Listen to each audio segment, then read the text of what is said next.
Chào mọi người nhé, mình là Vũ Thông Dâm đây, lâu ngày không gặp. Hôm nay chúng ta cùng nhau chiêu chiêu một ngày cuối tuần ở mùa hè đặc biệt của Đà Nẵng nha. Mùa hè.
Và hoạt động đầu tiên của mình chính là leo lên chỗ bán đảo Sơn Trà và quay cảnh mặt trời lên trên bãi biển Đà Nẵng, thành phố Đà Nẵng. Và có điều hồi nãy là do hồi nãy mình đi mình cần ngựa trên dọc đường quá, cho nên mình đã đến đây thì mặt trời thì trời cũng đã sáng hẳn lên như thế này rồi, nhưng mặt trời vẫn chưa lên. Không, thật ra mặt trời lên rồi nhưng mà nằm sau núi này, mình đã chọn vị trí sai. Nhưng mà các bạn hãy nhìn đi. Wow, cảnh đẹp nha, xuất sắc nha.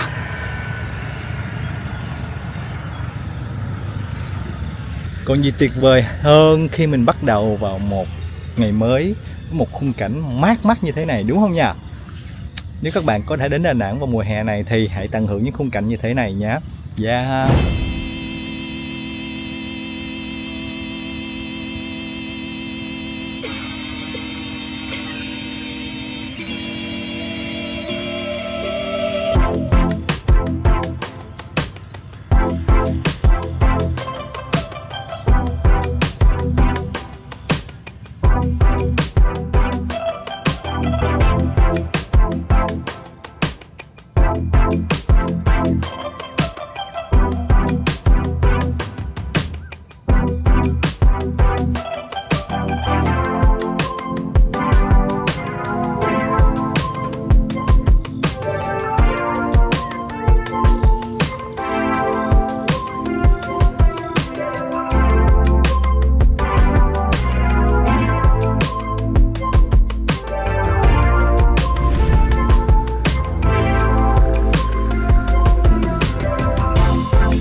Hồi nãy là đã lên núi rồi, còn bây giờ chúng ta sẽ xuống biển nhé.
Sáng thôi, mì Quảng. Mời mọi người ăn sáng mì Quảng. Đến Đà Nẵng, đến phương miền Trung này là món ăn sáng gọi là đặc trưng phải là mì Quảng rồi, đúng không? Đầu tiên cho rau vào, và nhiều rau vào. Sau đó cho chanh vào.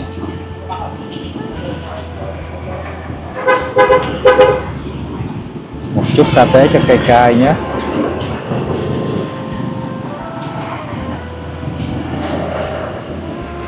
Trộn hết lên.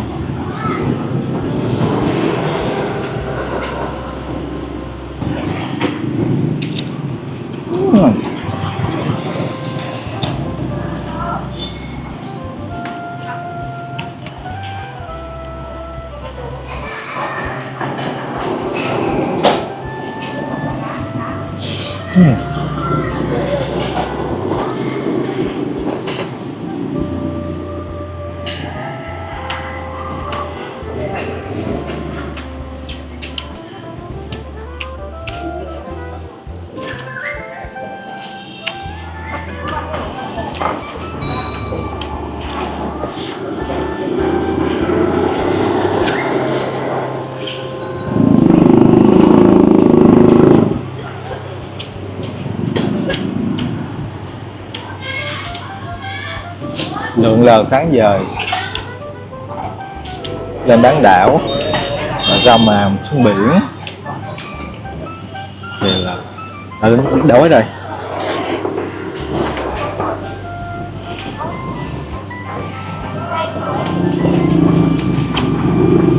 Không gì tuyệt vời hơn khi bạn đói là bạn có một món ăn rất là vừa miệng, mặn mặn ngọt ngọt, thanh thanh, nhiều rau, tinh bột, trứng, tôm, thịt.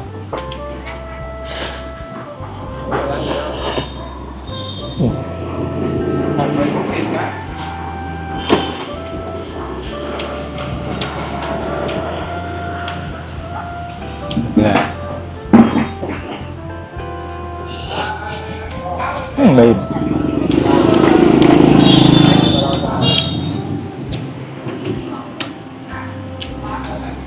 Bây giờ mình sẽ ngồi ăn hết tô mì Quảng này, sau đó về nghỉ ngơi. Tại buổi trưa là cái buổi nắng nóng lắm, mình cũng không ra ngoài làm gì. Vào sáng chiều mình sẽ quay lại bãi biển đi tắm biển, cho các bạn coi không khí của tắm biển buổi chiều ở Đà Nẵng.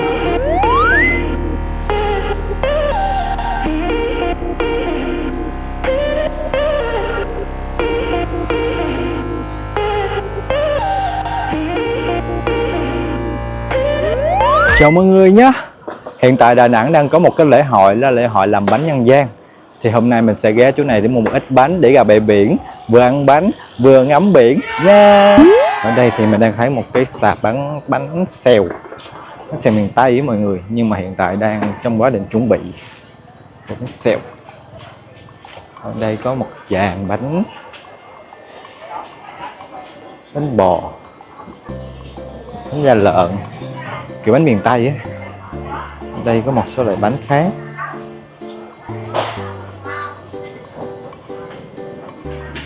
Bánh bò, bánh chuối, bánh bò thốt nốt. Đây một dàn bánh xèo nữa nè. Bên đây là bánh tét mini. Bánh bò thốt nốt là bánh này, bánh bò thốt nốt nhưng mà nướng đặc hơn. Ở đây có bánh cống, bánh Nobita, bánh chuối, bánh da lợn, bánh lá mít, cà na nhào. Đây là bánh khọt nè, bánh khọt trứng. Đây là bánh Nhật, bánh Mỹ. Đây là bánh khọt, đây là bánh cống, bánh sơn cà ram. Đây là những khay cà na dầm. Đây là bánh đậu cuốn dừa, bánh cánh dẹp, bánh ống.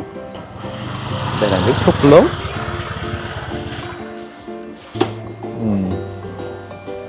Chúng ta sẽ đi một vòng xem cái nào ngon chúng ta sẽ quay lại mua hen. Đây là bánh bịch tuột kiểu bánh khác rồi. Sâm lạnh đặc trưng miền Tây luôn á. Tôi tính ra nãy giờ là toàn là món miền Tây không hen. Đây là món dừa sáp. Đây một cái dạng bánh giống bánh bên kia, bánh ít, bánh đồ. Một số loại nước uống, trà. Mấy cái bánh này là bánh đậu xanh hồi xưa. Bánh đậu xanh hồi xưa mình ăn, bên trong là nhân đậu xanh đó, khá là ngon. Nó lớp ngoài bên là một bột năng làm cái hình bánh, làm hình xoài, hình sầu riêng này kia. Đây là các loại bánh bò, bánh da lợn, có cái bánh tằm luôn, bánh khoai mì luôn.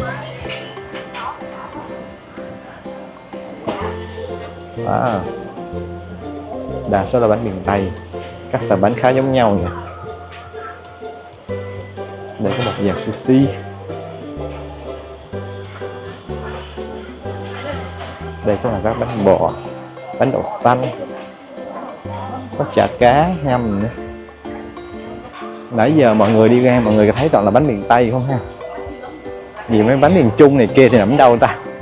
Chắc do là Đà Nẵng bán sẵn như loại bánh đó rồi cho nên là như nó không được bán.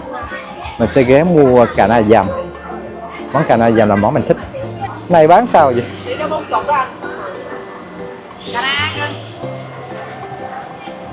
Đóng hộp là gì em mang đi. Một ly cà na dầm. Đây có atiso, phốt lốt, dừa nước. Cái này bán sao vậy bạn? 7.000 một cái à? Lấy cho mình 5 cái đi, cái nào cũng được.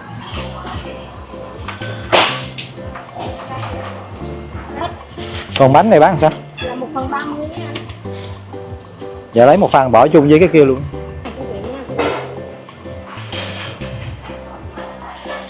Bánh bò này bán bao nhiêu cái gì? 15.000 em. Bánh năm với nước cốt dừa em. Lấy em một cái. Lấy em một cái bánh này nữa. Rồi một cái bánh bò luôn nè kia. Đây bánh bò gì? Bánh bò. Nốt đường đen này. Dạ, đường đen. Kia một cái bò đen luôn. Bánh bò thì mọi người sẽ có một hũ nước cốt dừa. Cảm ơn. Rồi, cảm ơn. Bánh nước đã có đủ, ra bãi biển rồi thôi. Mình đã tới biển rồi. Hiện tại mình đang ngồi ở bãi biển. Và hiện tại thì do áp thấp cho nên là bầu trời nó khá là nhiều mây, nhưng mà nó không có mưa, dẫn đến là các bạn buổi chiều nay mình đi biển là mình sẽ không bị nắng nhưng mà vẫn bị chói nha mọi người. Mình đã ra bãi biển, đi dạo bãi biển một vòng nhé. Người nhà đi tắm biển rất là đông. Khắp nơi đều là. Bên đây nữa nè. Quá trời quá đất chưa. Không khí thì một bầu trời âm u mây do áp thấp đang diễn ra trên bãi biển Đông. Và dự báo sắp tới là nhiều khi sẽ là có bão đó mọi người. Hồi sáng mình một bầu trời vừa rất là đẹp đẽ luôn. Còn bây giờ một bầu trời ta nói nó âm u mây cũng phải chịu thôi. Tại vì áp thấp mà, khí tượng mà. Yeah.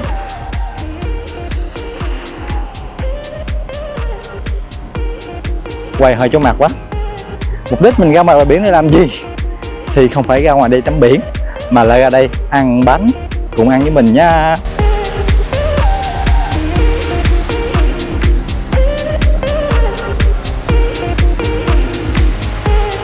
Ngoài ăn bãi biển, một cảm giác có gì tuyệt vời hơn khi sau lưng mình, xung quanh mình là cảnh. Ôi nó mát. Yeah. Sẵn cho mọi người ngắm cảnh, mọi người đi qua đi lại luôn ha. Đầu tiên mình sẽ khởi động bằng một ly nước sâm. Nước sâm 10.000, nó không ngon bằng trong Nam. Dù biết là người miền Tây, người miền Nam ra ngoài đây làm thật, nhưng mà bị nhạt đi á. Cái món mình mong chờ nhất là món cà na này. Ở trong Nam của mình thì cái món này nó khá là rẻ, mà tự nhiên ra ngoài đây nó lại mắc 40.000 củ.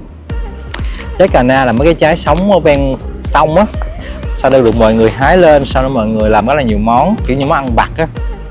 Cái cây ăn vặt nó chắc chát, chua chua, dùng để mọi người để dầm với ớt, muối hoặc là ngào với đường, ăn rất là ngon.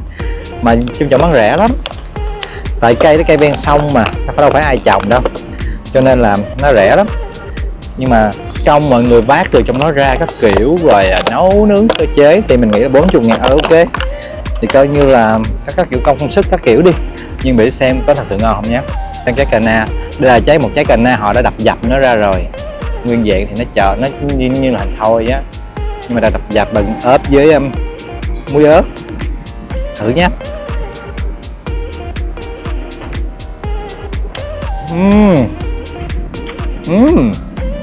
Cà na còn tươi, cà na tươi nha, ăn rất rõ là bị ngọt, chát, chua chua của nó, và với lại làm với muối ớt á, mặn mặn cay cay.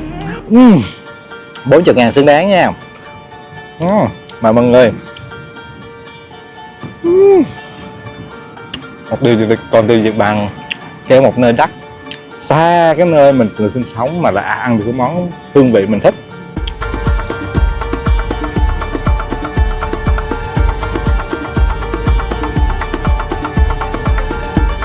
Món tiếp theo mình mong đợi chính là món bánh bò thốt lốt.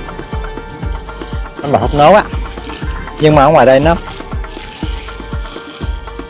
làm, đây là bánh bò thốt lốt, nó quấn bằng là thốt lốt xung quanh. Cái bánh bò này là bột nó pha với cái đường, cái trái thốt lốt á, cái màu này mà có trái thốt lốt nào bào nó ra nó sẽ màu này, một chút dừa bên trên. Nhưng mà mình nghe cái vị hơi chua nha, không biết làm bánh này được bao lâu rồi bị hơi chua nha, hy vọng là ngon. Thử nhá. Không được ăn.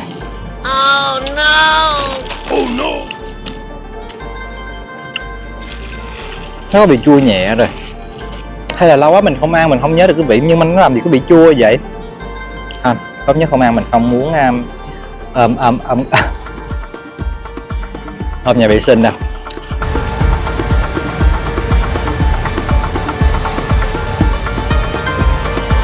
Còn đây là bánh bò thốt lốt đường đen, thơm, bò nướng á, thơm, không có bị chua đâu. Nước cốt dừa đậm đặc. Trong nước cốt dừa này có cả bột bán là mấy viên giống như viên chân trâu mini á, mình sẽ rưới cái nước cốt dừa này lên.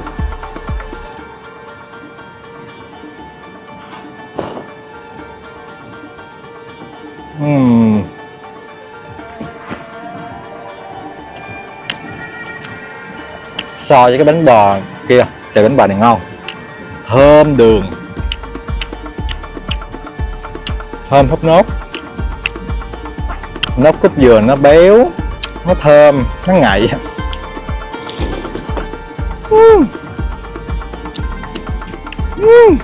Ngọt lắm luôn á, không phải là ngọt kiểu ngọt gắt nha, mà ý là nó ngọt dịu dàng mà nó ngọt ngon á. Mời mọi người một miếng nhé. Ngon quá.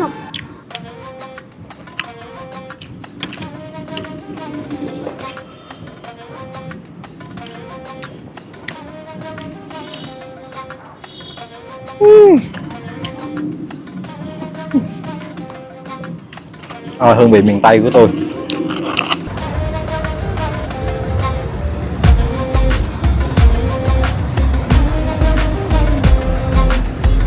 Ở ngoài Đà Nẵng này thì mình rất ấn tượng một thứ, đó chính là một bãi cát rất là sạch, đẹp.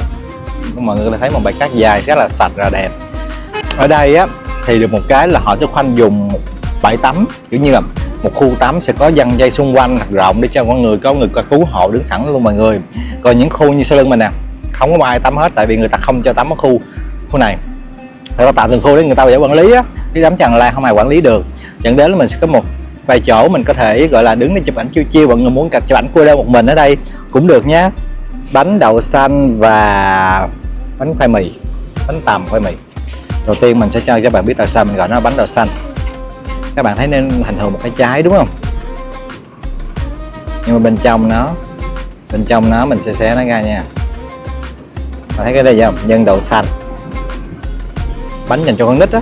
Ở ngoài giòn có màu là một lớp thạch, giòn dai dai mềm mềm, bên trong đậu xanh ngọt chính nó.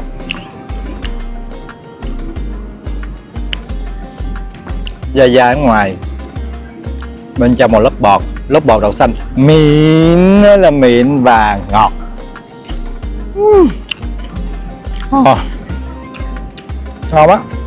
7.000 một cái, cũng ok, không vấn đề gì, tại vì làm này cũng công phu. Một trái đu đủ này không, nhưng mà bên trong nó cũng y chang thôi, đậu xanh bên trong và một lớp thạch ở ngoài dai dai mềm mềm.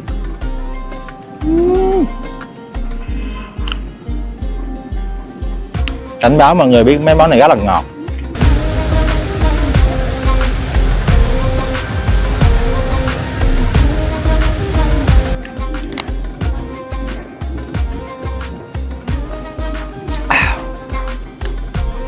Món cuối cùng là món bánh tằm khoai mì, là cái cọng nó như thế này, làm bằng bánh khoai mì mọi người. Nó nhiều màu lắm, khó để nó là nhiều màu, bánh khoai mì nó để rất là nhiều màu. Họ cho thêm một chén nước cốt đậu dừa. Thường thường mọi người sẽ chan và ăn luôn, nhưng mà bây giờ mình chan mình sẽ dính luôn mấy bánh đậu xanh nữa, mình không chan mình sẽ chấm đó. Nước cốt dừa bên đây thì nó không giống như bên kia là hơi lỏng lỏng, này nó sẽ rất là đặc kẹo, rất là đặc luôn á, đặc như cái sữa chua á. Béo béo mặn mặn, nước cốt dừa đúng chuẩn tôi thích. Một miếng bánh tằm bì,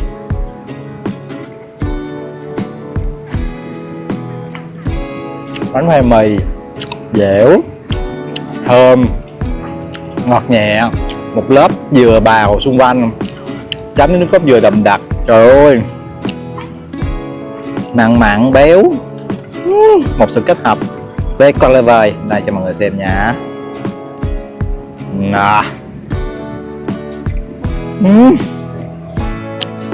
Ngon, ngon quá, rất ngon. Bạn nha, chấm vô khuấy đều vào.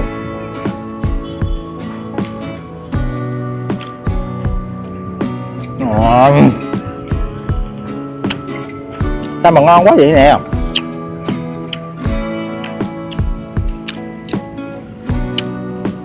Ngon quá, dai dai dẻo dẻo, thơm dừa, thơm nước cốt, đậm đà, mặn mặn, ngọt ngọt. Ôi chú cha mà ơi, nó ngon quá nè.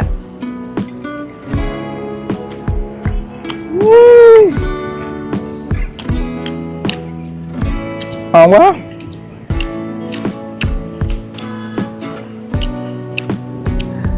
Ngấm.